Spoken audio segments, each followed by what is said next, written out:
So welcome everyone, yes, I think my mission today for the next 40 minutes is basically to try to not only give you a bit of a motivation for doing more reproducible neuroimaging, but also possibly trying to structure a bit the thoughts around reproducibility. What are the issues? What are the spaces that we need to work on, and how to address those things. And really, what I would like to do is also give you a bit of a, what the possible responses that the community can give, as well as you yourself as researchers and individuals. So a lot of the reproducibility background, I think I will skip. I will go over quickly because both Dave and Per gave you a very already some hint of those things, and so I will go quickly on that, and then to know a bit more in depth for the other sections. But as Per hinted, like the one of the things that happened was the realization by NIH that they were sending a lot of money to biomedical research with little feedback, a little sort of return on that money, and that came as was mentioned this little pharma Amgen, which tried to replicate 53 papers from the from very good journals. I mean, that's one of the things that I should say in that story. They selected things that were published in Cell, in Nature, in those very high-profile journals. And after 2 years of work, they actually could replicate fully only 11 of those 53 papers, and a bit more for like a partial replication. Which was a bit of a wake-up call in the community, and more recently in neuroimaging, and I think the other papers were a bit like that. This one was looking at the unipolar depression and the link of unipolar depression with some brain regions, and looking at the meta-analysis aspect across almost 100 studies in neuroimaging. And while all those 100 studies had actually some significant results individually, the meta-analysis aspect showed that there was no consensus and actual significant results across those studies, which was also a bit of a wake-up call. And some of that is the realization that if we don't have that, so what is going to be the impact on the on society, on the clinical aspect, and not only on the fundamental of the understanding of brain functioning. So it's a widespread problem, as was mentioned, and if you look for it, you will find tens and tens of articles or blogs or things describing that problem. I really liked the fact that even the Lancet, with kind of a conservative sort of like journals, like the editor-in-chief of the Lancet said that our love for significance pollutes the literature with many statistical fairy tales, and we reject important confirmations and so on. So the aspect of emphasizing the aspect of the story in an article has been one of the things that has been highlighted as one of the issue that we have. And there was some response by NIH by trying to enhance reproducibility in their plan and so on. I don't think funding agencies in general are there yet, but there's definitely some progress in that aspect. Before like giving you a bit more meat on that topic, I'd like to restate the classical, or what I think is the most classical. There are other frameworks, but let's say the classical framework of we're talking about reproducibility, but terminology is very fuzzy sometimes in this space. And so this framework is actually one that has been adopted by many, where if you're talking about so when I say reproducibility, I say reproducibility in a very generic sense, encompassing all those things that you see on that slide. But the stricter sense of reproducibility would be like a same data, same code, same software. Can I actually relaunch my analysis and find the same thing? And that already is not an easy thing to do. And and you will see in that workshop how to hopefully have the tools to do that more easily. But there's the aspect of replicability, which is often taken as not the same software or the same method, however, a different cohort, a different data set, and find, do you have the same results? And in the GWAS, for instance, that has been one of the early problem, and now publishers would not, or editors would not actually get accepted a paper that doesn't replicate on another cohort, which we are not there yet in neuroimaging, by the way. Like you can still publish a good neuroimage paper with 40 subjects and that's it. We don't replicate our experiments. And then there's the aspect of robustness. Let's say you have the same data, but you want to investigate a bit, like a slightly different method or a software that should be giving you reasonably, the same sort of results. And actually, it can be or cannot be the case. So that's the robustness aspect. But I think we should think of it as, in general, as the problem of generalizability. How do we know that what we find is actually generalizable in some of those axes? Either the data axis, the software axis, the paradigm possibly axis, the stimuli axis, the time axis. Is that longitudinal aspect and so on. So generalizability is really the key word that we should talk about rather than reproducibility. But the word reproducibility has taken up, and we are not going to change it, and so we're still going to use that as a generic text. But this vocabulary and terminology might be useful for you to frame things in your mind in the future.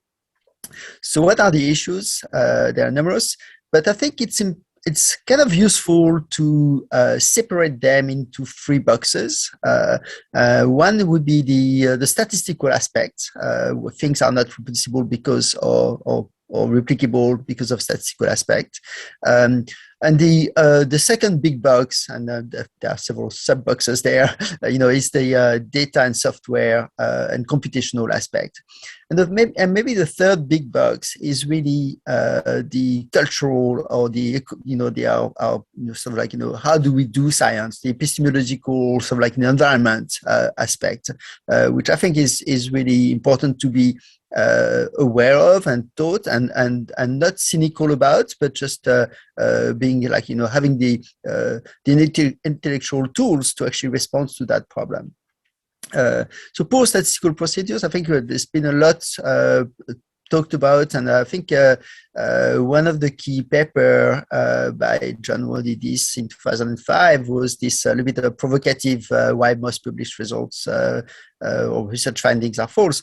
I think it was really describing the problem of the small number of sample, the small effect sizes, the multiple comparison problem, the analytical flexibility, really possibly, and the financial incentive and the hot field. So those are the 6 kind of a summary take-home message from that article, why things are not reproducible, because of all of those factors, they impact reproducibility.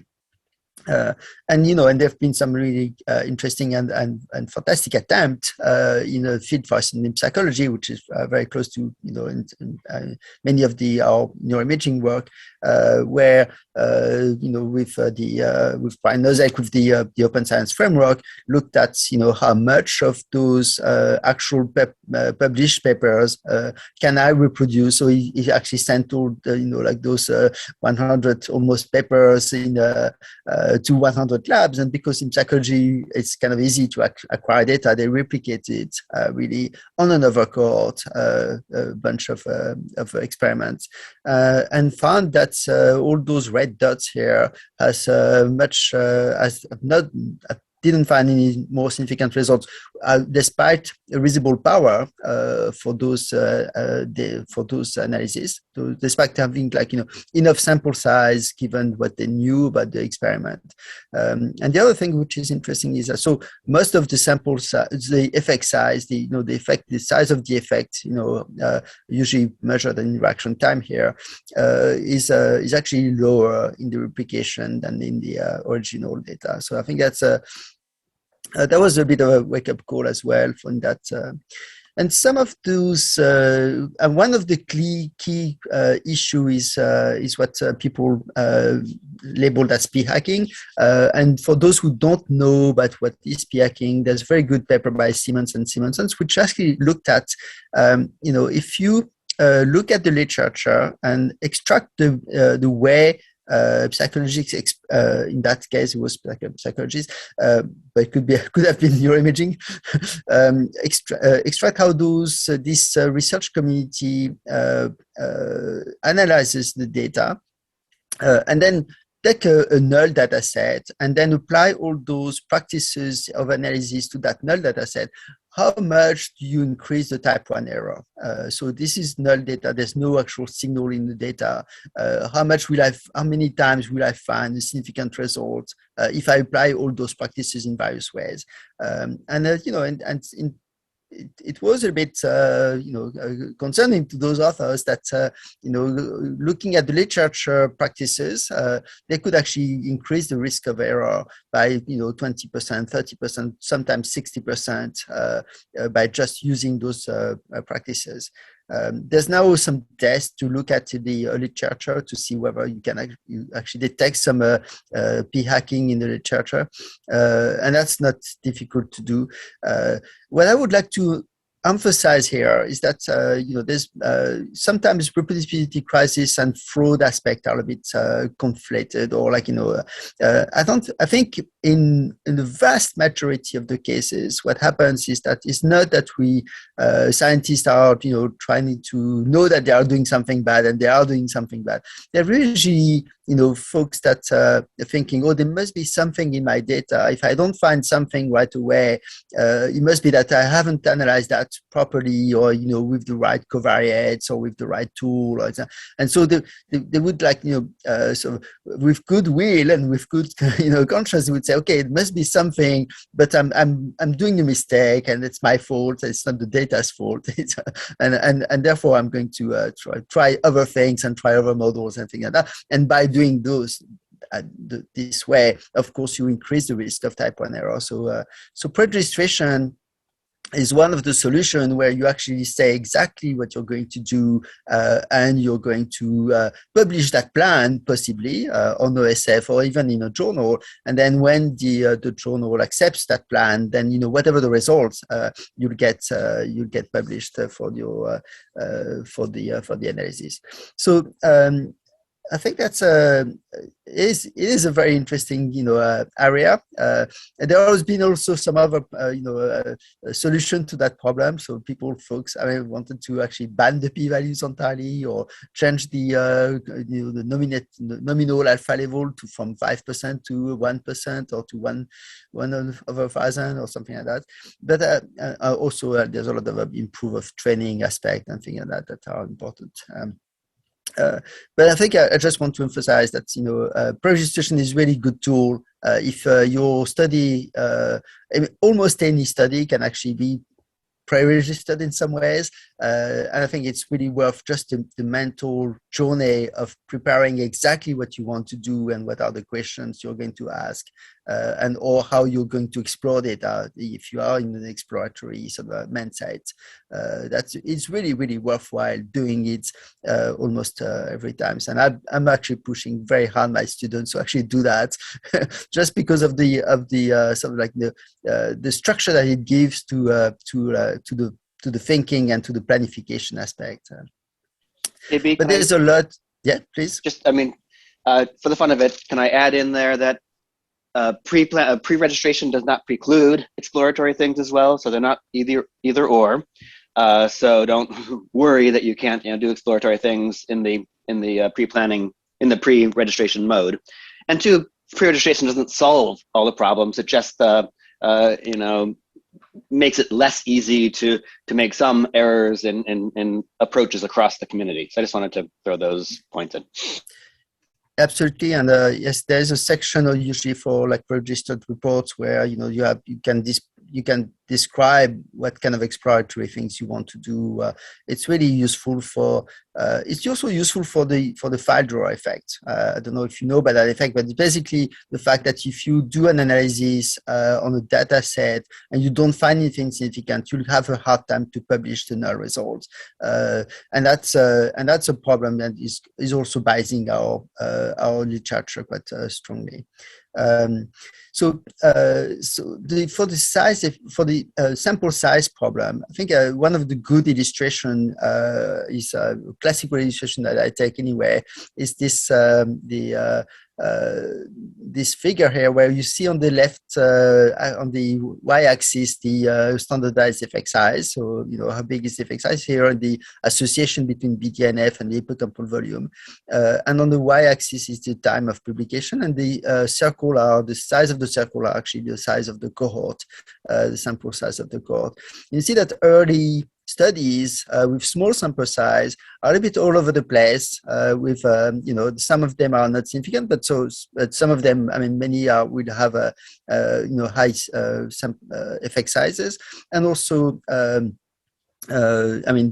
and basically those are the ones that are going to be published and seen and well published if they have very significant results. And then as soon as you start to increase the sample size, like with bigger cohort here, then this effect size tend to decrease. So that phenomenon is very, very, very well known, and it's a classic thing that we have to take into account, and it's very boring, but the number of subjects or the number of samples that you have to put in a data set is probably more than 30 or 35 that we have in general now. And that's if you think that that's going to be alleviated if you do some machine learning and you're actually looking at accuracy in a cross-validation framework, that's actually the same phenomenon is actually probably occurring as well. So this is a really nice study by Gail Varocco on the accuracy found as a function of the sample size for a number of data sets in neurodegenerative or psychiatric diseases. And you see that the accuracy gets smaller and smaller as the sample size increases for the cohort. So there's an interesting phenomenon, not for everything, not everywhere, but this is a clear trend across many of those studies.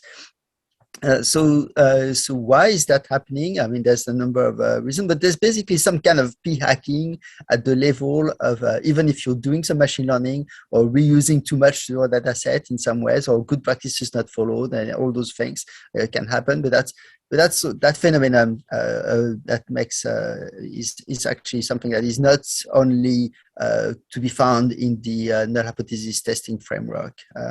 I'll state that for the sake.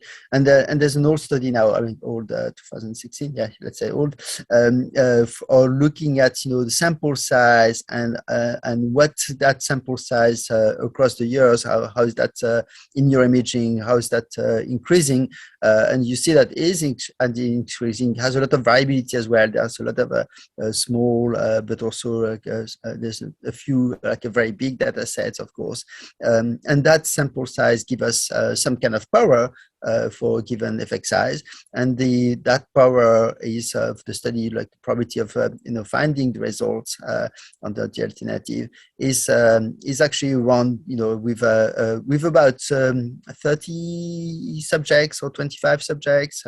It's about a bit less than 1, but close to 1. And when you look at the HCP effect sizes, those effect sizes are rarely more than 0.5. They only get to 7, 0.6 or something when we talk about motor, very, very strong signal in the motor sensory motor cortex, and I guess visual cortex would be also even bigger probably. But for the things that are usually analyzed and questioned, and like for the the type of study, the type of questions put to the data, it's the sample size is most likely likely to be 0.3, 0.4, 0.5. So that's some of the statistical aspects that we should really keep in mind when doing neuroimaging studies. I want to turn the attention to the issue in data and software briefly, and there's a very nice story, and that's actually a story, but it's of that, and I'll take that example because I think it's just very representative in some ways. So it's this I think good researcher in crystallography who actually published very well in many high-profile journals, and he was using a software that he inherited from a famous lab, and that software he actually passed on to other people, and at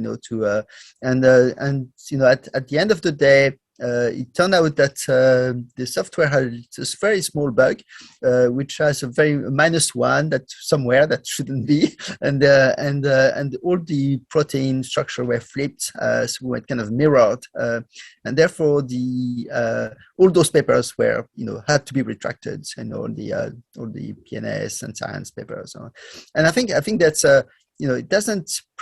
That researcher is not a bad researcher. It's probably a very good researcher. It's just like those little mistakes can happen, and the fact that we don't test thoroughly with our software, and it's very true for neuroimaging as well. Is something. It's kind of the trust that that Per was talking about.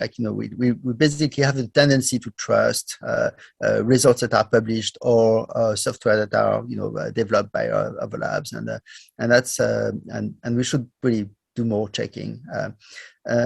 There's a very good story as well by the forensic analysis in the. I won't go into it. I don't have the time. I just want to pick up their conclusion, and they say that the most common errors are simple, and the most simple errors are common. And I think the crust of the story was that there was a software that had two arguments, and one was a CSV file that needed to have a header, and the other was in the CSV file that needed to not have the header.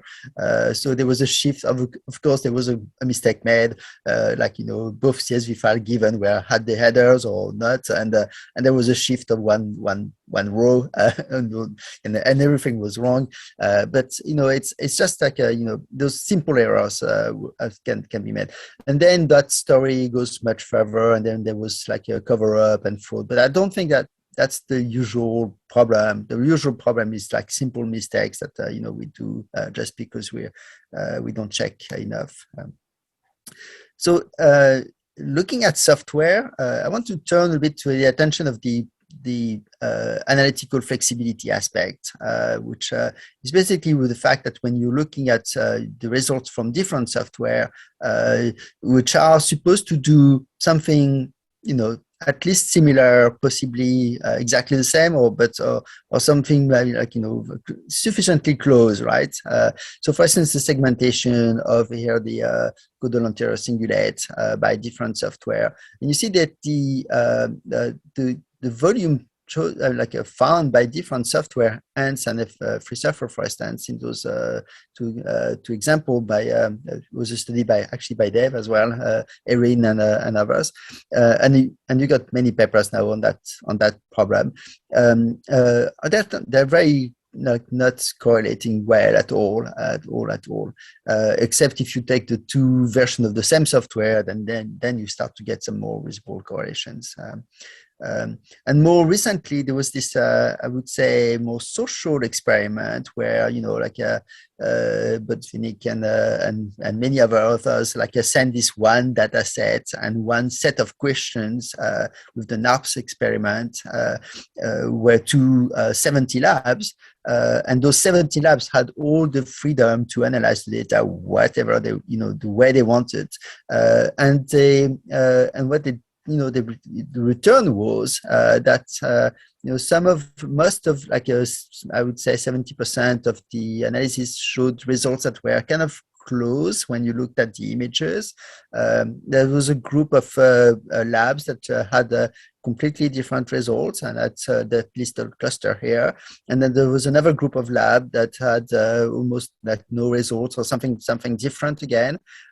So definitely not a huge consensus, but you could think, okay, maybe at least for all those results here, those labs have found roughly the same thing. And actually, that's not the case. Even if you look at that cluster of similar-ish results, the number of times the let's say a specific hypothesis was declared significant on result was declared significant or not, or so basically hypothesis rejected or accepted in terms of is there some signal or not for that task compared to that one, and that's actually there was like something like almost half of the studies in that group of that cluster actually said no, there was no significance, and half of them would say yes, there is significance.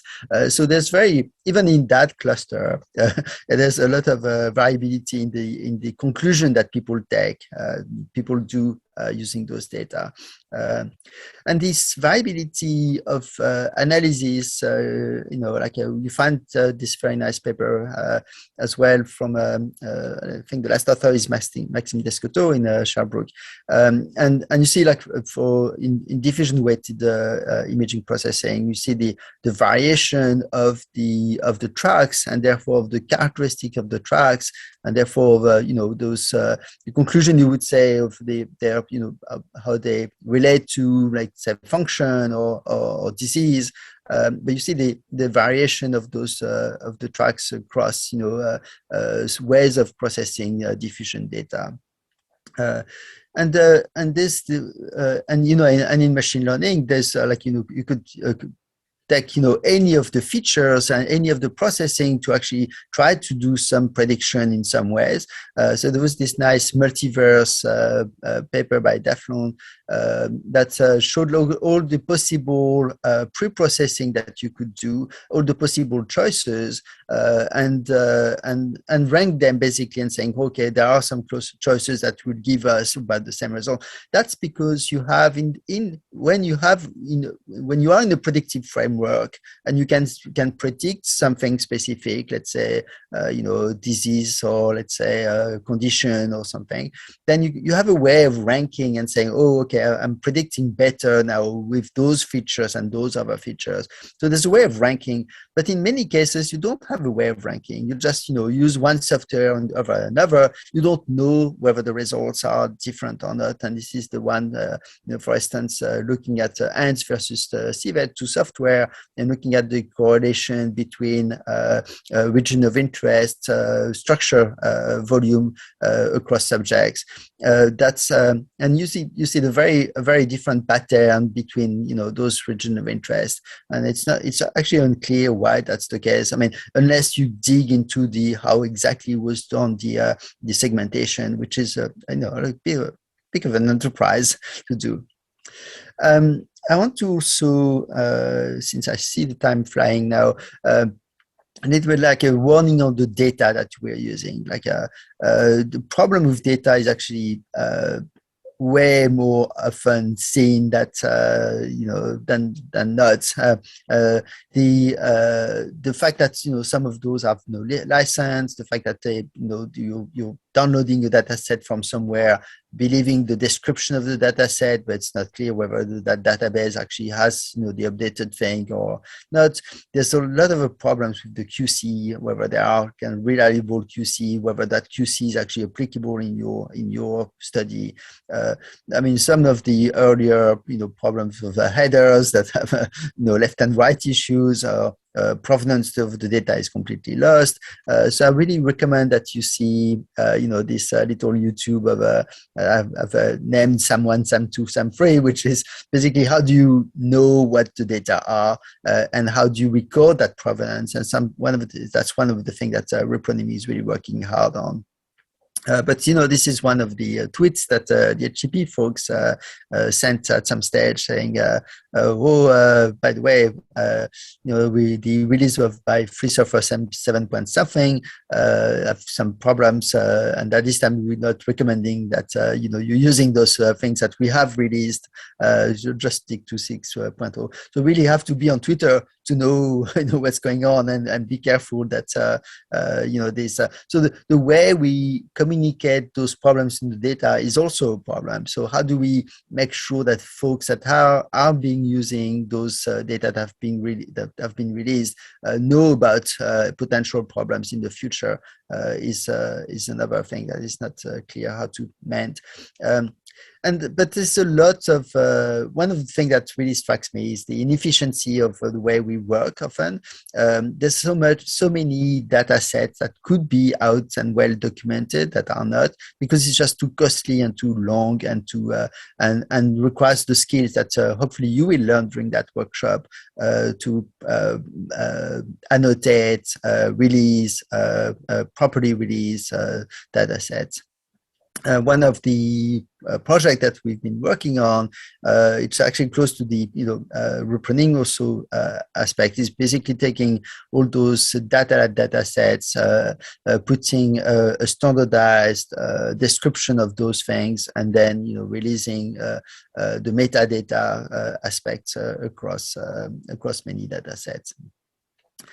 Before break, we have coffee and question answers. I mean, the third thing I want to talk about is the cultural issue problem and the research incentive.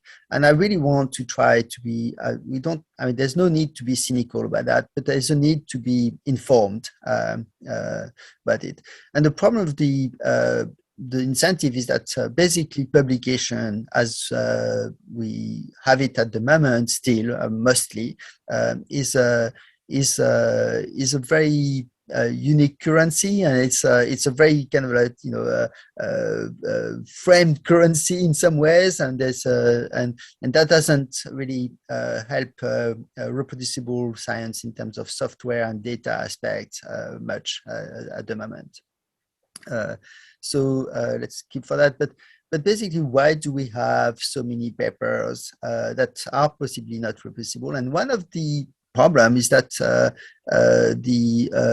the business of actually publishing is a very profitable business, which I'm not anti companies that do that. It's just like the companies are companies. They are there to grow and give job to people, and which all these things are great.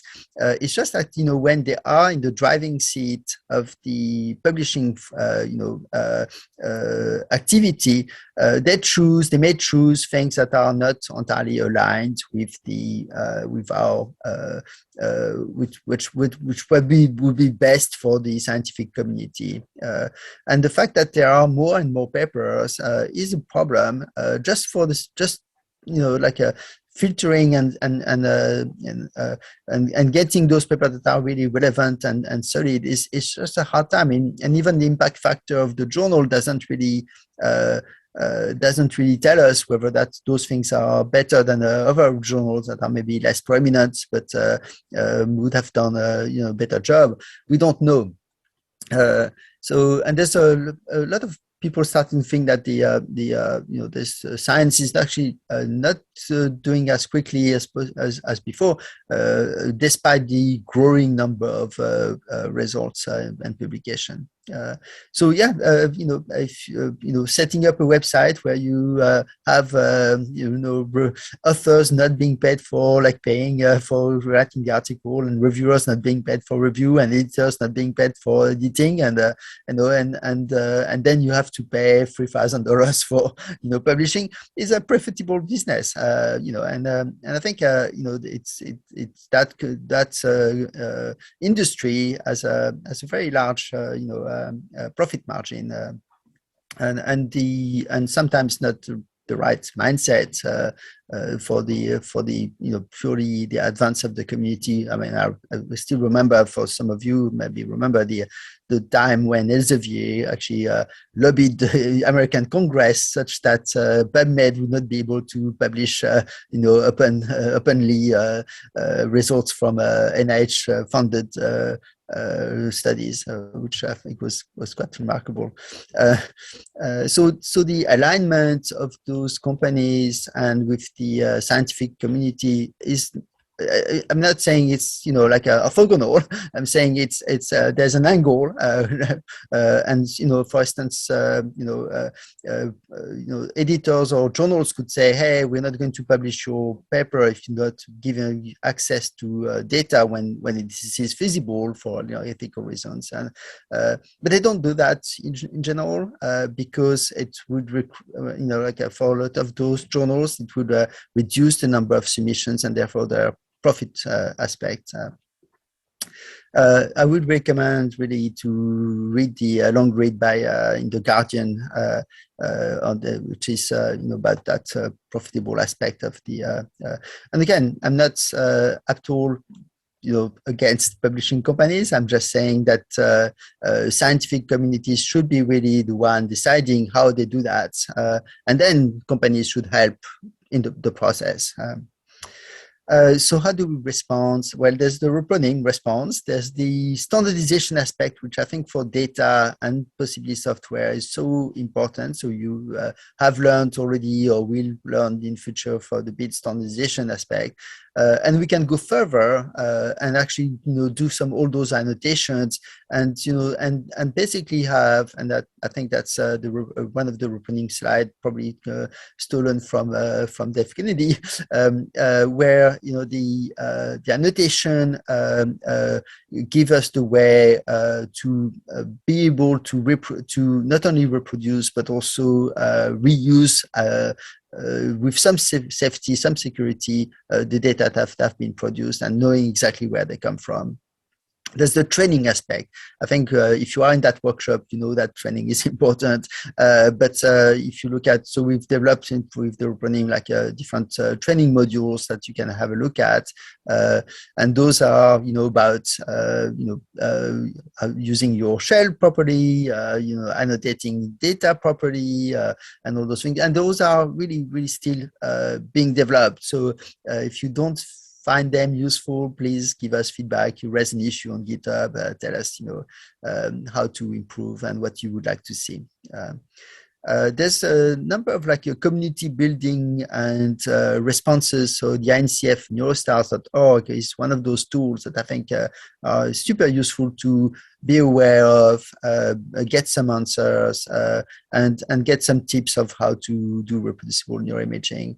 And in general, I think investing in the long term into standardization and best practices is a very fruitful one. It's just that it is long term and it's not going to get you directly a PhD in neuroscience. But I think it is one of those awareness that we need to know that those initiatives and those organizations for the long term will be actually useful for the efficiency of our neuroimaging activities. Publishing is, as I said, if we put back the publishing, is often just publishing the PDF. If we start to really publish both the code, the data, and get the credit for those research objects that are not usually accounted for or not enough accounted for, I think that's definitely something that will help us go in the right direction as a community. And there's a number of very good organizations and conferences, like Force 11 is one of them, but scholarly communication, how do we do it, and how do we progress in that direction in a way that is not is aligned with our values as a community, as a scientific community. In our own world of neuroimaging, we launched this Aperture Neuro project, which has this those pillars that are we definitely want high quality. That's a need. Obviously open in many ways, but also low cost. We don't want to have researchers pay for or their institutional grants pay for a lot of money for that. and actually publish things that are diverse in their nature, software code, and it's basically community driven. Like, if you're not happy the way Aperture Neuro does things, you can actually vote on the OHPM and say, hey, look, we can, you should console, you should change how things are done, and because there is some kind of voting aspect. So there's also Neurolibre that I want to just. The games are like with an eye on the time. I think, okay, we're done. I'm done. And I think that's actually was my last slide, Bear. So that's it. Yeah. And thank you all for your attention. And